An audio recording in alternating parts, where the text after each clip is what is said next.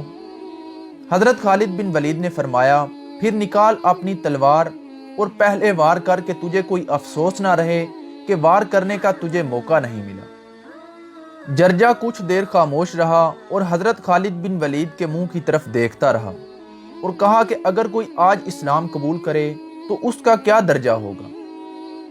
حضرت خالد بن ولید نے فرمایا وہی درجہ جو ہر مسلمان کا ہے، اسلام میں کوئی بڑا اور چھوٹا نہیں۔ جرجا نے کہا کہ میں تیرے مذہب میں آنا چاہتا ہوں، میں اسلام قبول کرتا ہوں۔